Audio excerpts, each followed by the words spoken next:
Estimados oyentes, ¿cómo están ustedes? Muy buenas tardes.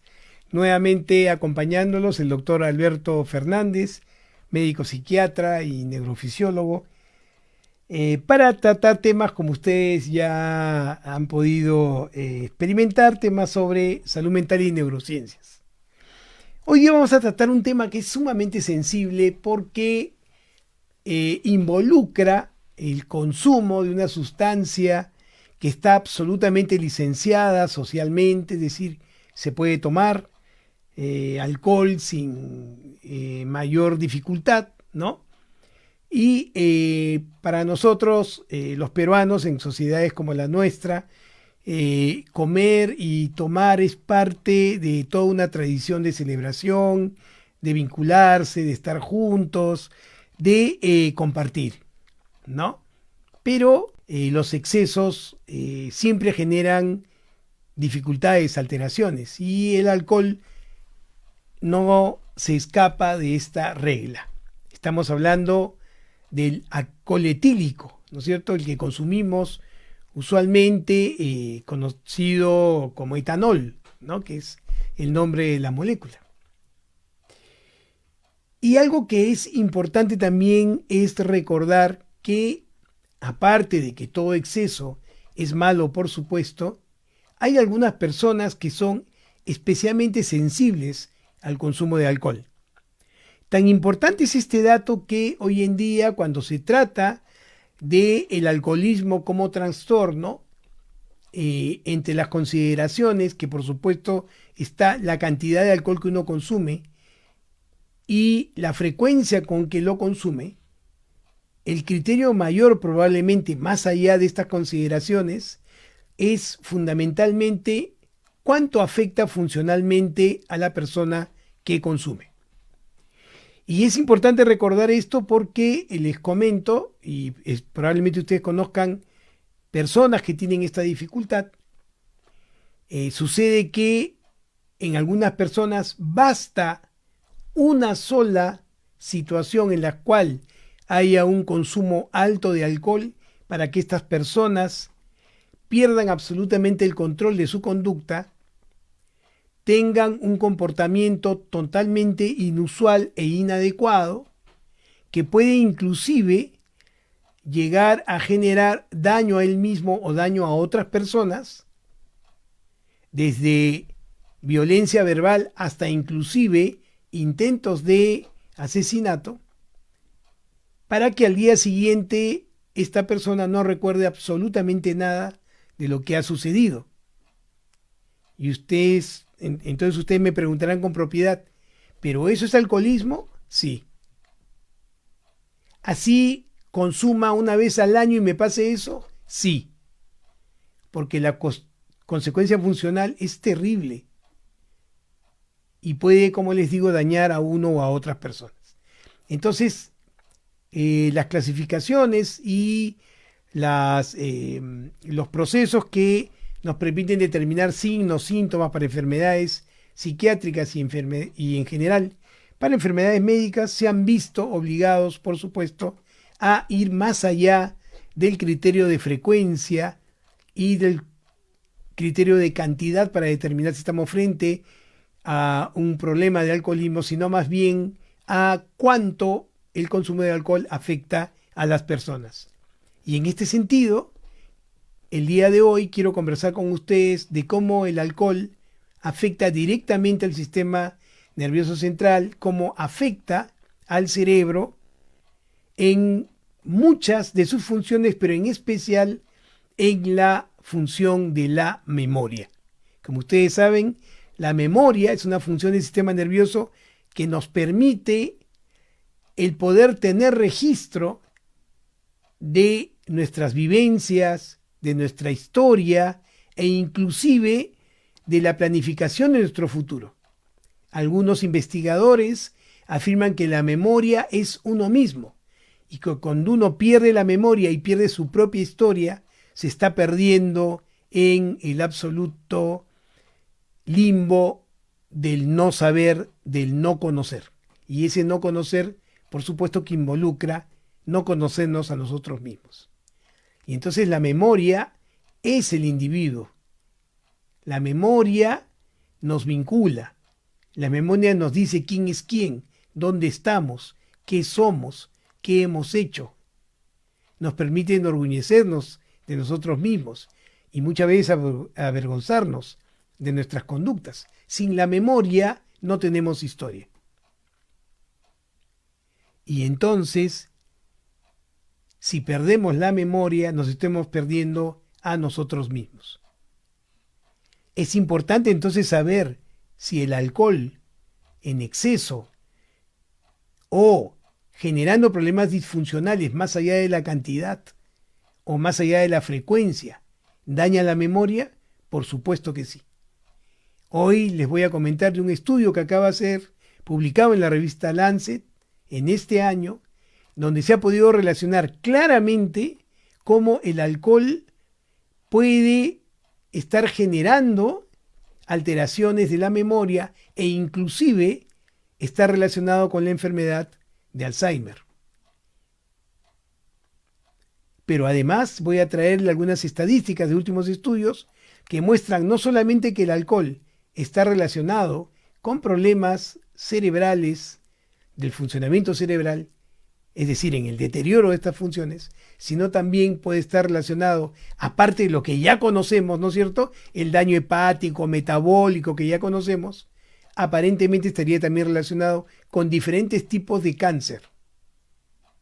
Y creo que toda esta información va a ser importante para ustedes para poder ponderar, entendiendo cuánto el alcohol está significando en sus vidas, deterioro, el momento en que se deben detener en el consumo, el momento en considerar cuánto realmente deberían consumir o no, y lo que es más aún, si están ciertos de que poca cantidad puede generarles daño, prescindir de su consumo.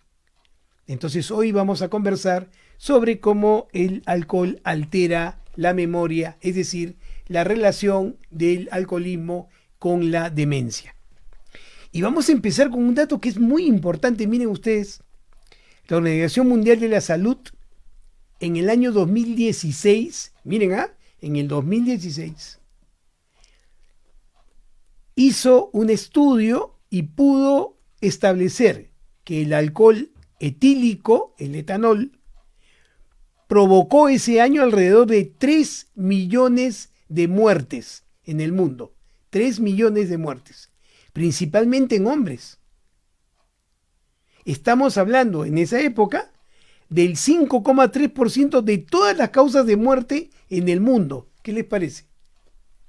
Y de todas las muertes registradas por la Organización Mundial de la Salud en esta estadística mundial, se observó que el 28% de estas muertes se debieron a lesiones. Por ejemplo, accidentes de tránsito, autolesiones o violencia contra otros. ¿Qué les parece? 28%. Podrán entender que en este 28% está este grupo de personas que cuando consumen cambian totalmente, se vuelven violentos, se vuelven irritables, impulsivos, intolerantes y pueden llegar a hacer cosas que en esta edad no hubieran hecho. Luego, el otro 21% falleció por trastornos digestivos, en lo que lógicamente se incluyen, por supuesto, las hepatitis agudas, se incluyen los trastornos hepáticos crónicos, como la cirrosis hepática, etc. Y en el 19% de los casos, por enfermedades cardiovasculares. Por enfermedades cardiovasculares. ¿No? Entonces, si no tenemos esto en cuenta, podemos entender el por qué no le damos importancia a una borrachera o que cada fin de semana, ¿no?, se comienza a consumir alcohol en cantidades altas, jueves, viernes, sábado, o viernes, sábado, domingo, y uno piensa que está en una actitud correcta, puesto que tiene un consumo llamado, entre comillas, social. Cuando no se tiene en consideración todo lo que les acabo de decir en este momento. Muy bien. Entonces, está claramente demostrado que el uso a largo plazo del alcohol estamos hablando del etanol, del alcohol que consumimos, por supuesto, produce lesiones hepáticas, lesiones gastrointestinales, puede producir en una intoxicación aguda coma, estupor, depresión respiratoria, hipotermia, es decir, baja de la temperatura corporal y muerte. Y esto relacionado con altas concentraciones de etanol, de alcohol, que por supuesto genera intoxicación aguda. Los alcohólicos crónicos, así como los niños, escuchen bien, corren el riesgo de sufrir hipoglicemia. Tenemos que recordar que en el Perú la edad de inicio del consumo de alcohol es cada vez más temprana. Y estamos hablando de niños que inician el consumo entre los 10 y 12 años. Miren ustedes. En algún momento les había comentado que en nuestra consulta hemos tenido oportunidad de tratar niños y niñas que consumían alcohol entre los 11 y los 13 años y ya tenían hígado graso, tenían el hígado de un adulto y los padres no habían podido notar ese consumo porque estos niños consumían vodka, que es un tipo de alcohol que ustedes conocen, no huele. Y entonces estos niños llevaban el vodka en su tomatodo, ¿no? O sea, agua, aparentemente niños muy sanos, ¿no? Que a media mañana ya mostraban síntomas de ebriedad y que lógicamente los profesores no pudieron colegir, relacionar que ese estado estaba en relación con consumo de alcohol. Y entonces los niños fueron tratados de diferentes trastornos neurológicos, de diferentes trastornos metabólicos, sin lograr asociar que se encontraban en este consumo. Entonces lo que quiero decir es que el consumo de alcohol es más deleterio contra más temprano se consuma y es más deleterio y compromete más las funciones superiores como la memoria si el consumo es en tercera edad. Muy bien. Me veo obligado, lógicamente, a recordarles la definición, que ha sido replanteada desde el año 2013. Y hoy se puede considerar como alcoholismo aquel patrón de consumo de alcohol problemático que provoca un deterioro o malestar clínicamente significativo y que se manifiesta a través de por lo menos 2 síntomas que les voy a señalar ahorita y que se extienden por 12 meses. Pero miren la definición, ¿ah? Patrón problemático de consumo de alcohol. No está hablando de frecuencias. Está hablando de disfuncionalidad.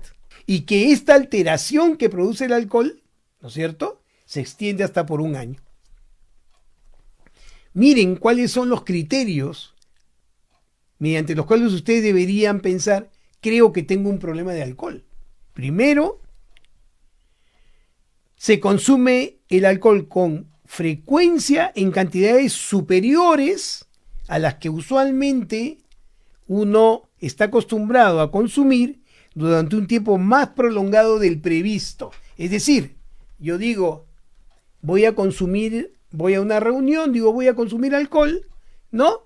Entonces tomo 2 copas, ¿no? Y yo me había prometido no consumir más de eso, porque sé que me produce dificultades, pero no me puedo detener.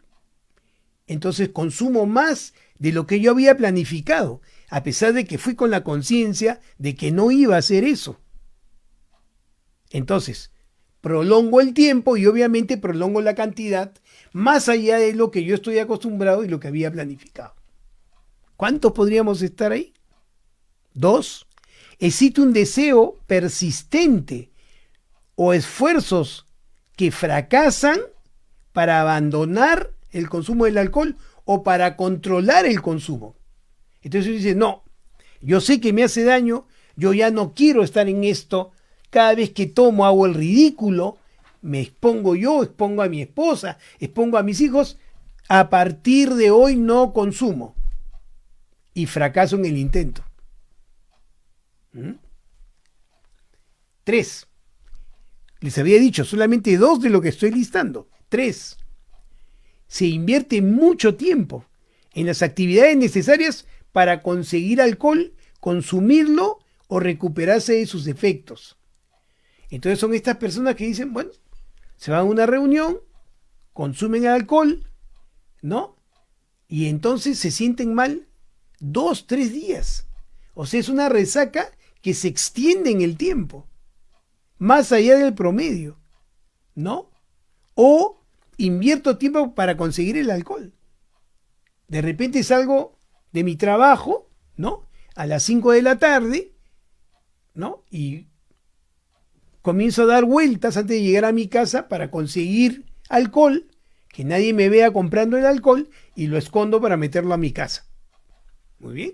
Cuarto, ansias o un poderoso deseo o necesidad de consumo de alcohol. Si comienzo a tener yo una necesidad de ese consumo más allá de lo habitual y no puedo evitar el consumo. 5. Consumo recurrente de alcohol que lleve al incumplimiento de los deberes fundamentales del trabajo, la escuela o el hogar. Estamos hablando ya de una situación que es evidente, ¿no es cierto? Acá, en este punto, ya no necesitamos un especialista para hacer un diagnóstico, ¿no? O sea, no voy a trabajar porque estoy tomando. O no voy al colegio porque estoy tomando. O no voy al colegio por la resaca del domingo. ¿Estamos de acuerdo? Entonces es bien importante esto. Y ustedes me dirán, no, pero yo siempre cumplo con mis obligaciones.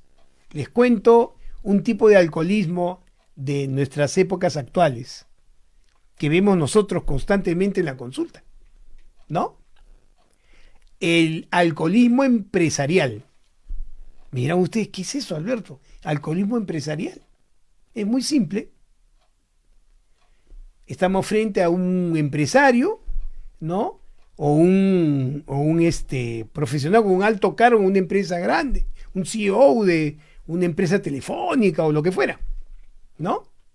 Que llega muy temprano a trabajar, efectivamente, tiene sus actividades, todo muy bien, sale a las 5 de la tarde, llega a su casa, se relaja, se acomoda en un sillón y se toma media botella de whisky. Termina durmiendo cada vez más temprano porque la cantidad de whisky es cada vez mayor. Sí, 8, 9 de la noche, 10 de la noche.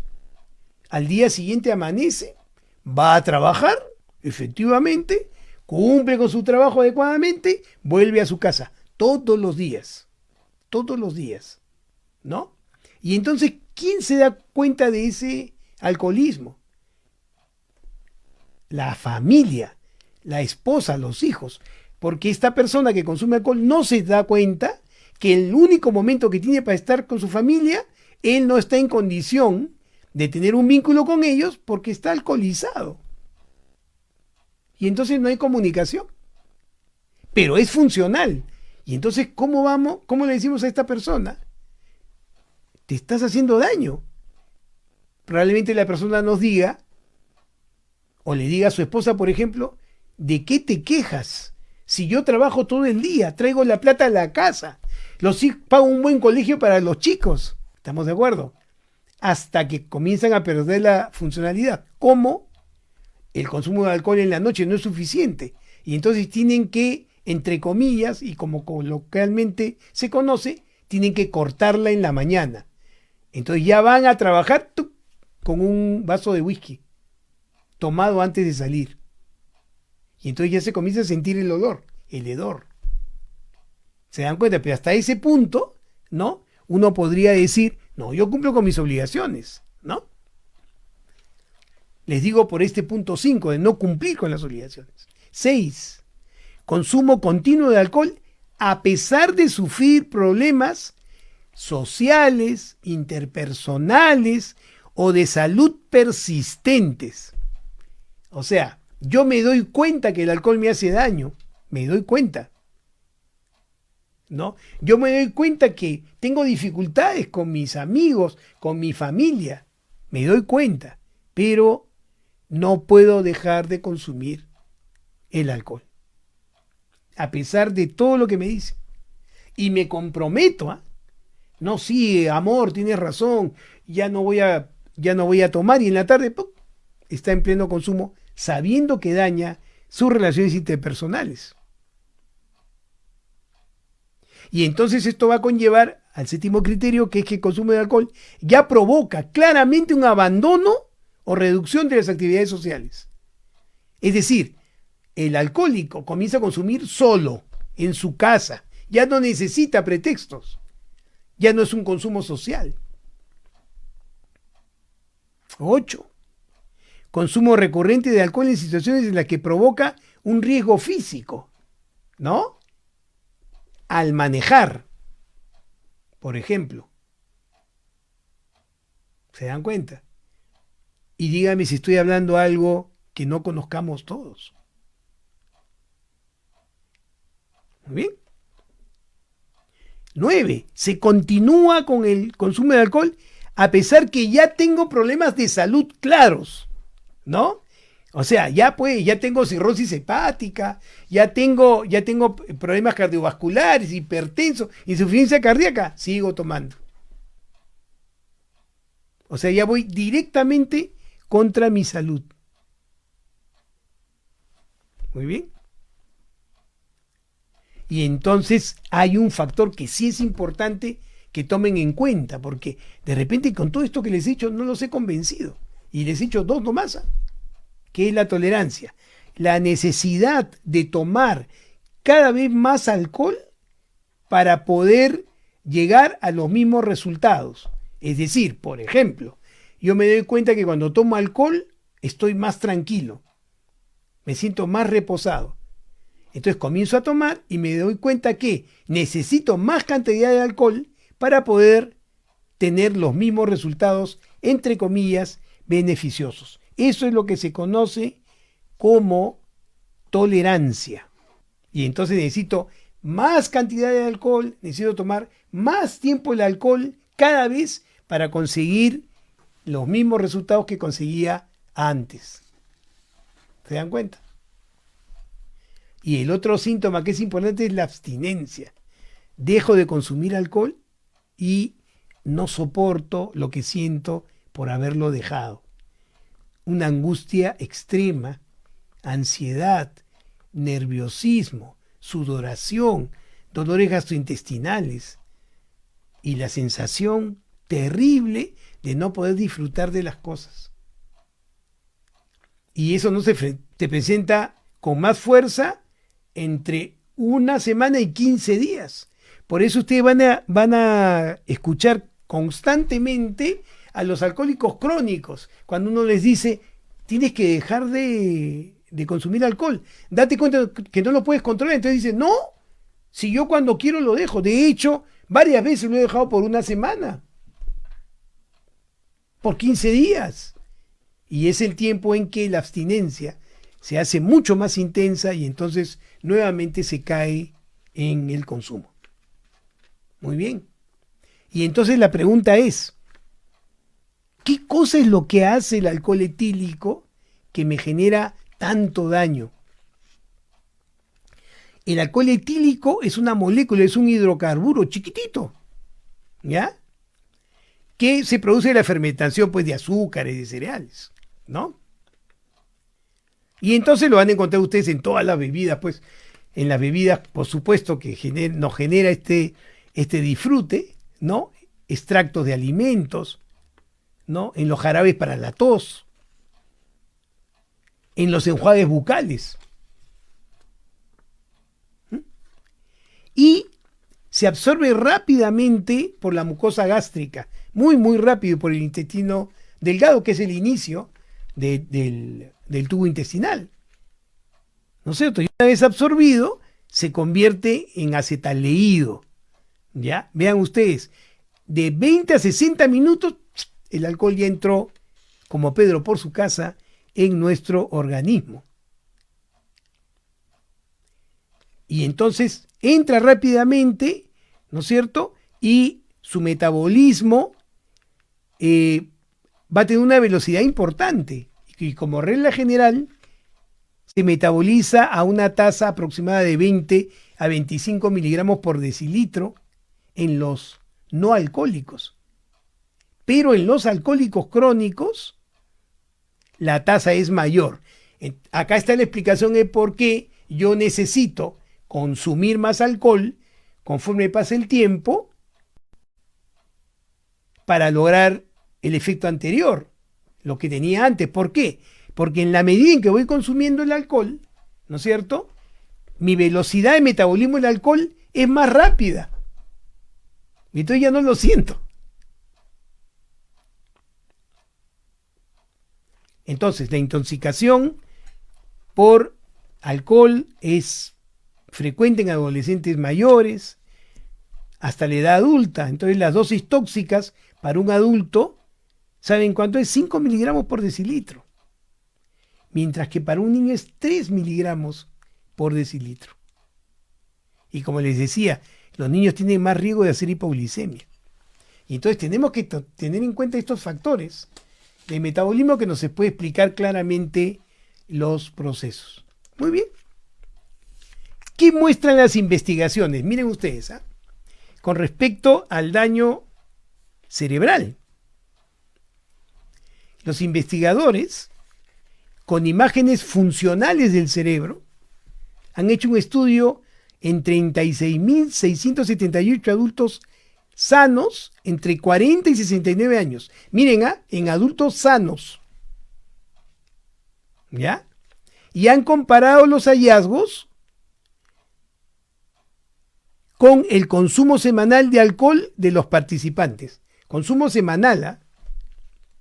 Se encontró una relación inversa entre el consumo de alcohol y el tamaño de la sustancia gris y la sustancia blanca del cerebro. No solamente general, sino también regional. Les voy a explicar qué significa eso. La sustancia gris es aquella zona del cerebro que contiene las neuronas. Si el volumen baja, es porque las neuronas están muriendo o perdiendo su capacidad para comunicarse entre ellas. Proceso que se conoce como sinapsis. Entonces, ¿qué está pasando si la sustancia gris comienza a disminuir su volumen? Están perdiendo interconexiones, 1, y 2, están perdiendo volumen y probablemente después mueran. ¿Qué les parece? Y les doy un dato que les va a encantar. ¿Saben dónde se pierden más neuronas por alcohol? En aquellas zonas donde las neuronas son más frágiles porque su funcionamiento es más complejo. Por ejemplo, en el hipocampo. Y ustedes me dirán, ¿y qué hace el hipocampo? El hipocampo es una estructura del lóbulo temporal básico para la memoria. ¡Tatán! ¿Qué les parece? Ahí se pierde rápidamente. ¿Dónde se pierde rápidamente también las neuronas? En la corteza prefrontal. Y ustedes me dirán, ¿y qué hace la corteza prefrontal? La corteza prefrontal es la que se encarga de inhibir mis conductas. La corteza prefrontal es la que me indica lo que es correcto, lo que es socialmente correcto. Y entonces, miren, pierdo las neuronas que me inhiben, que me hacen o me permiten socializar, empatizar con los demás. Entonces mis conductas son inadecuadas. Y además, daño el hipocampo, que es la estructura de la memoria. ¿Qué les parece? Y entonces, el estudio ha mostrado que más alcohol consumo, más sustancia gris pierdo. Pero además pierdo sustancia blanca. ¿Y qué cosa es la sustancia blanca? La sustancia blanca es aquellas zonas donde se acumulan los axones de las neuronas. Los axones son los cables que unen una neurona con otra. Y esos cables tienen una empaquetadura que se llama mielina. La mielina permite que la comunicación entre las neuronas no tenga interrupciones, que la comunicación sea clara, sea única.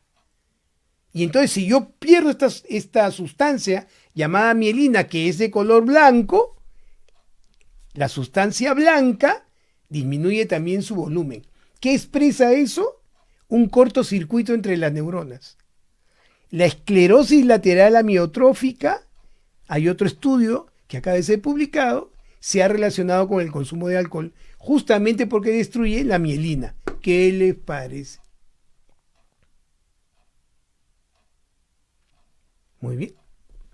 Esto es lo que ha encontrado el estudio. ¿Y qué dice además?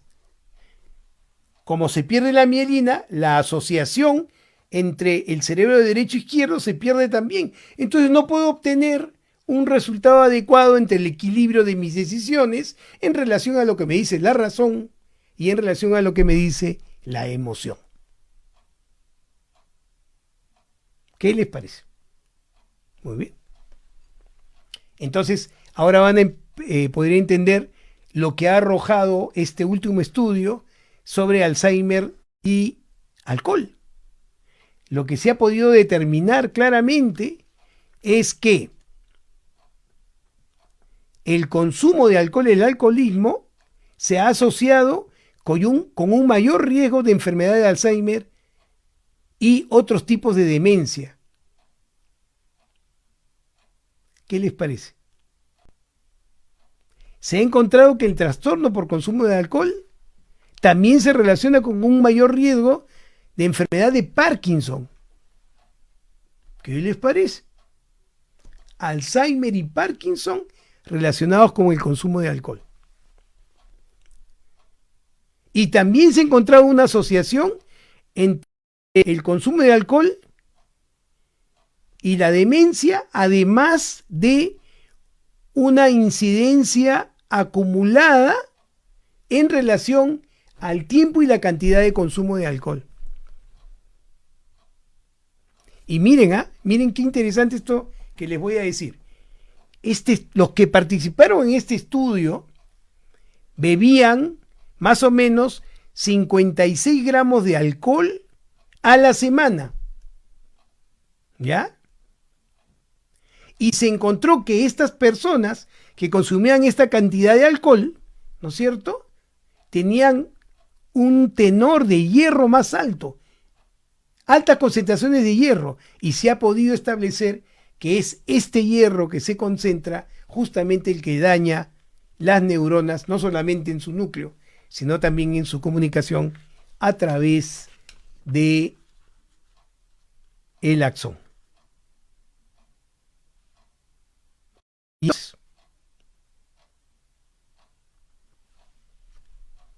¿Cómo podemos tener la percepción de que el consumo de alcohol de alguna u otra forma, ¿no?, puede beneficiarnos si a largo plazo produce tanto daño? ¿No? Y entonces estamos hablando del daño del órgano, bueno, del órgano, ¿no? Estamos hablando del cerebro. Pero vean ustedes, hemos hablado de el alcoholismo en relación a la memoria, el alcoholismo en relación a la enfermedad de Alzheimer. Pero, miren, se ha publicado un último estudio, también este año, de la relación que existe entre el alcohol y el cáncer. Entonces ya estamos hablando de procesos más allá del cerebro. Este estudio nos ha mostrado que el consumo excesivo de alcohol durante la edad adulta temprana, o sea, en inicio adulto temprano del consumo, puede aumentar el riesgo de cáncer en edad adulta. Es decir, que contra más temprano yo inicio el consumo de alcohol, más probabilidad de cáncer en la adultez. Incluso, escúchenme bien, si el consumo se detiene o se disminuye a mediana edad. ¿Me comprenden? Entonces, los adolescentes y adultos jóvenes inician el consumo contra más temprano, peor. Y así se detengan a mediana edad, este consumo se ha relacionado con una mayor probabilidad de cáncer. ¿Qué les parece? ¿Qué les parece? ¿Y por qué es importante lo que les estoy diciendo? Yo tengo una anécdota increíble que estoy seguro ustedes me van a decir si pasa, ¿no? Tenía un paciente joven, alcohólico, ¿no?, que tenía su fiesta de promoción en un colegio, bueno, con posibilidades económicas, ¿no? Y entonces el papá me conversaba, doctor, ¿qué puedo hacer? O va a esta reunión, a esta fiesta de promoción, ¿no? Y toma o no va, pero no va a pasar que sea intermedio. Le digo, ¿pero por qué? Doctor, si los padres han hecho todo un escándalo, porque en algún momento el colegio prohibió alcohol en las reuniones de promoción. ¿Y saben lo que decían los padres? Bueno, si no permiten, si el colegio no permite que haya alcohol, yo personalmente le voy a dar una botella de whisky a mi hijo para que él tenga la garantía de lo que está tomando es correcto y que no es una bebida adulterada. ¿Qué les parece? ¿Ah? Porque es bien hombre consumir alcohol, ¿no? Yo consumo con mi hijo. ¡Salud, hijito! Ahí está, pues. Ahí está el estudio. Comienzo joven, más probabilidades de hacer cáncer. ¿Qué les parece? Y estamos hablando más o menos, en este estudio, se pudo establecer como consumo excesivo de alcohol una ingesta promedio de alrededor de 60 gramos por decilitro, es decir, equivalente a 6 tragos promedio por semana. Qué bonito. ¿Qué encontraron? En las mujeres, miren ustedes, el 10% de cáncer estaba relacionado con el alcohol. 10%. Y más comúnmente el cáncer de mama. Del grupo, 64% cáncer de mama, 31% cáncer colorectal. ¿Qué es lo que les quiero decir? Y miren, en los hombres, 1% de cánceres estaban relacionados con el alcohol. Pero ¿saben cuál era el cáncer más relacionado? El cáncer colorectal. El 83% era cáncer colorectal. Y como ustedes ven, la mujer es una población de riesgo mayor que el varón en la posibilidad de hacer cáncer por consumo de alcohol. Y entonces, ustedes me dirán, bueno, dependerá del tipo de alcohol. Sí, eso tiene sentido, ¿no? Una cerveza chica, ¿cuánto de alcohol hay en una cerveza chica? 10 gramos.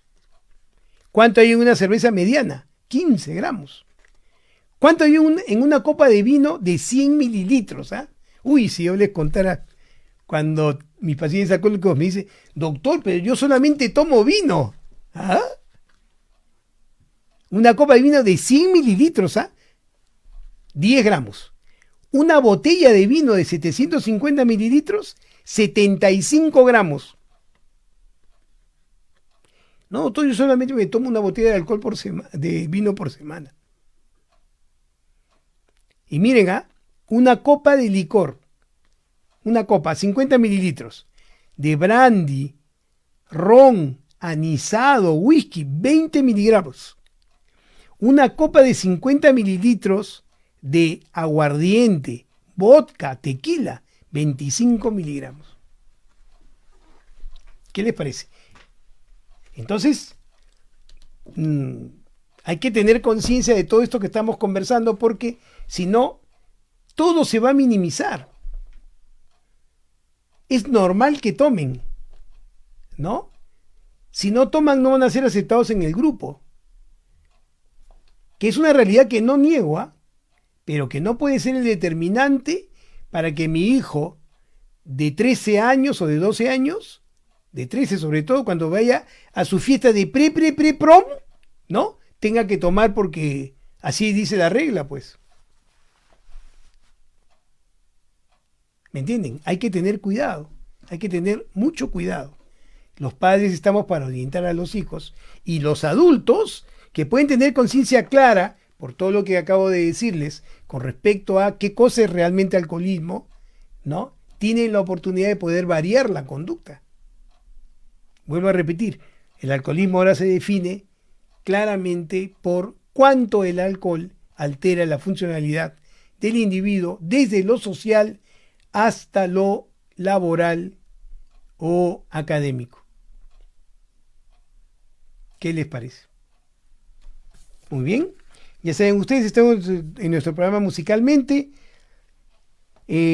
Esperamos sus llamadas al 512-6161 para cualquier pregunta. Voy a aprovechar para contestar algunas preguntas del Facebook mientras que esperamos las llamadas.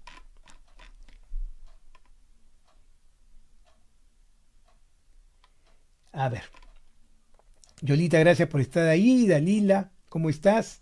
Pilar, gracias por estar ahí. Elizabeth, Jaime, Marios, todos acompañándonos, por supuesto. Acá tenemos una pregunta. Nos preguntan. A ver. Doctor Fernández. Miren, justamente lo que mi esposo me dice cuando comienza a consumir alcohol a las 6 de la tarde. Si yo cumplo con todo, ¿qué les parece? Es interesante porque a pesar de que hemos evolucionado como seres humanos, ¿no? Mucho, todavía tenemos esta percepción de que quien provee está exonerado de cumplir con sus obligaciones afectivas. Obligaciones afectivas, ¿qué significa? ¿No? El poder vincularse con los hijos, el poder estar relacionado adecuadamente con la familia extendida, con la esposa, ¿no? El poder mostrar afecto, empatía, como parte complementaria, y diría yo más importante, de la posibilidad de una familia funcional. Y siempre ese factor está subvalorado. Es más, hasta ahora yo escucho muchísimas veces, felizmente con menos frecuencia, a familias que al repartirse los roles, ¿no? Suponen que el hombre sea quien provea y la mujer sea la responsable de la educación, la orientación y el cuidado de los hijos, cuando claramente está demostrado que nunca debe dejar de ser una responsabilidad de correspondencia biunívoca entre los padres, que cada uno de los padres tiene un rol determinado justamente para guiar la crianza de los hijos, y que en ese sentido sus intervenciones no son categóricamente absolutas, ¿no? Son totalmente complementarias. La madre difícilmente va a poder suplir la presencia del padre y viceversa. Y lo digo con preocupación, ¿no? Porque sabemos que estamos frente a cada vez más frecuente familias incompletas, ¿no? Donde solo está presente la madre o solo está presente el padre, ¿no? Y esto genera claramente una dificultad que, por supuesto, todos tratamos de compensar de la mejor forma, ¿no? Pero nos damos cuenta que podría no ser suficiente y que claramente tendríamos que procurar hacer de nuestros vínculos una inversión importante para que no solamente nosotros, sino también nuestros hijos puedan gozar de una adecuada salud mental. Nosotros hemos visto muchas veces que el inicio de alcohol, por lo menos en los niños, está claramente asociado a problemas de ansiedad, a maltrato, a estrés temprano. Y cuando descubren que el alcohol resulta comportándose como un potente ansiolítico, es decir, una sustancia que es capaz de quitarme todas las ansiedades y las angustias, y al ver que mi entorno no responde a mi sufrimiento, entonces no veo otro camino más certero, más fácil y más rápido de acabar con mi sufrimiento. Y en la medida en que se van presentando lo que hemos descrito, los fenómenos de tolerancia, los fenómenos de abstinencia, ¿no? Esto va a ser cada vez peor. Entonces, a tomar en cuenta lo que estamos conversando. Cecilia nos dice, una persona que bebe vino y aperitivo a diario es alcohólico. Buena pregunta, Ceci. A ver, si yo me tomo una copa de vino, ¿no es cierto?, junto con mis carnes, bacán, ¿no? Si yo he puesto como régimen en mi conducta diaria una copa de vino todos los días en la comida, en el almuerzo, no crea por supuesto ninguna dificultad, ¿no?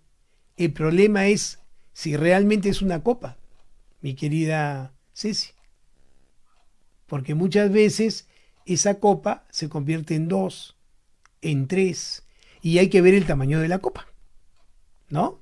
Una cosa es una copa de 100 mililitros y otra cosa es una copa de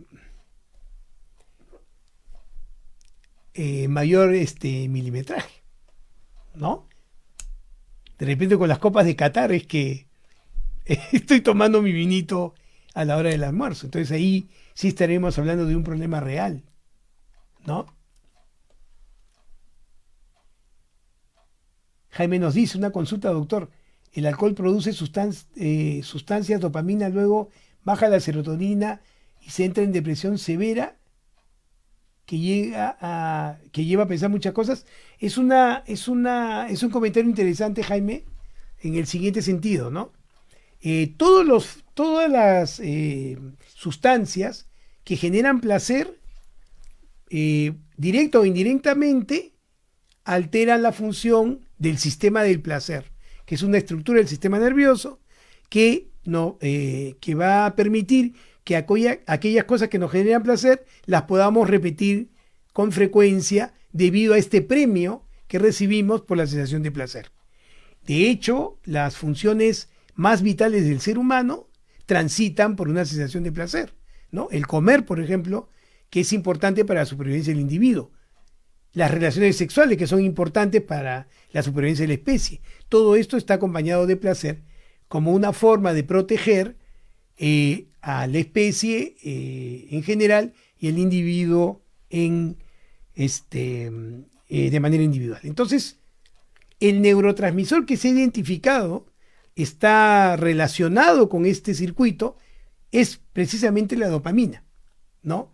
Y efectivamente, como Jaime nos señala, ¿no?, el alcohol no se escapa de esta regla y aumenta la producción de dopamina. El problema es que el cerebro, al estar expuesto constantemente por una sustancia que no obedece la programación del sistema nervioso con respecto a qué estímulos deben generar placer, comienza a tomar el comando y el cerebro olvida cómo aquellas situaciones placenteras, ¿no?, de lo cotidiano deberían producir dopamina. Y entonces solo se circunscribe a la dopamina producida por la presencia del alcohol.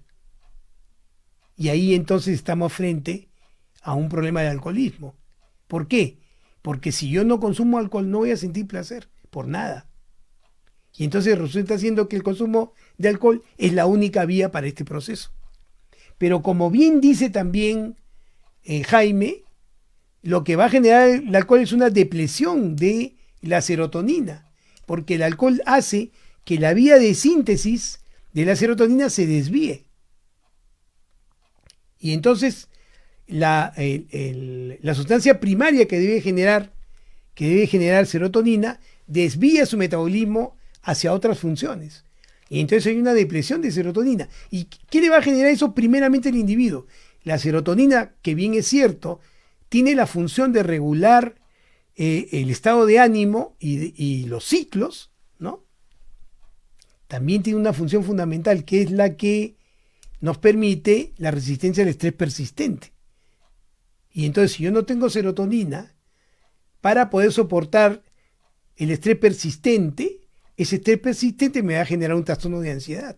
Y entonces la necesidad del consumo de la sustancia va a ser mayor. Me voy a deprimir, pero además voy a tener cada vez más necesidad de consumir alcohol para poderme sentir relativamente bien.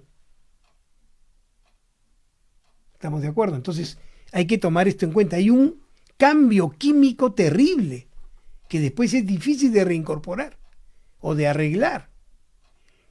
Por eso que cuando uno ya pasa en estado de alcoholismo, se reconoce que el alcoholismo es una enfermedad que no se va a curar, pero que si se trata y se genera una abstinencia al alcohol poderosa, potente, y el individuo deja de consumir, va a poder hacer una vida normal, siempre alejándose de la provocación de esta sustancia, ¿no? Entonces es muy importante lo que les estoy diciendo. Dalia nos dice, doctor Fernández, relación del alcohol con la menopausia, complemento hormonal, ¿su efecto es mayor? El alcohol produce una alteración del metabolismo, claramente una alteración de metabolismo. La hipoglicemia es una de sus características y esto va a obligar a un replanteamiento de la producción de la insulina. Y eso está íntimamente relacionado, cuando hablamos de metabolismo, también con el metabolismo hormonal y las acciones de feedback de estas hormonas. Y entonces, han visto ustedes, la mujer es una población mayor de riesgo a producir cáncer por alcoholismo. Y esta relación estaría ligada, por supuesto, a la conducta hormonal de su sistema endocrino. Por lo tanto, es probable, y está claramente establecido por los estudios, que los pacientes de tercera edad, más riesgosos aún en la mujer, puedan tener un efecto más deleterio en el uso del alcohol de manera inadecuada por todo lo que les acabo de decir. Entonces, mi querida Dalia, hay que tener mucho, mucho cuidado, más aún si estamos en esta situación de menopausia. Muy bien. Nuevamente quiero agradecerles que hayan estado ustedes ahí. Siempre les comento lo mismo, ¿no? La idea es que ustedes puedan hacer de esta información una fuente de bienestar para quienes ustedes conocen. Difundan esta información, ayuden a la familia, ayuden a las personas que lo rodean para tener cuidado.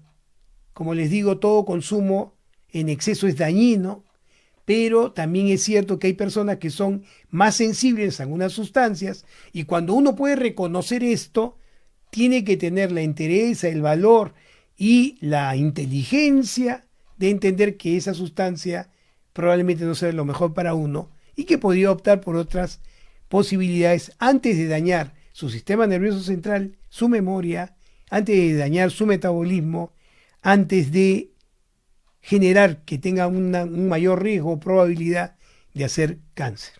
Muy bien, esa es la fórmula. La fórmula no es privarse de todo. La fórmula es tener coherencia entre lo que yo quiero para mí, para mi familia, para mi sociedad. ¿Qué es lo que yo quiero? Quiero bienestar. Para poder obtener bienestar, ¿qué tengo que hacer? Tengo que delimitar cuáles son aquellas conductas que me dañan y dañan a los demás y cuáles son aquellas conductas que me benefician y benefician a los demás. Tengo la capacidad de elegir. Nadie nos puede quitar eso.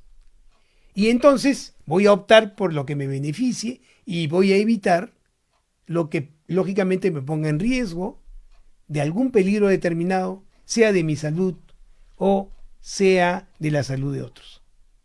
Y esa es la gran cualidad del ser humano. Se supone que eso nos diferencia de los otros mamíferos. Entonces hay que ser coherente con todo esto, con nuestro conocimiento, con nuestro desarrollo filogenético, ontogenético. Todo eso tenemos que aplicar para tener un bienestar adecuado y un mundo mejor sobre todo. Muy bien, que tengan una linda semana y nos vemos el próximo lunes a las 2 de la tarde.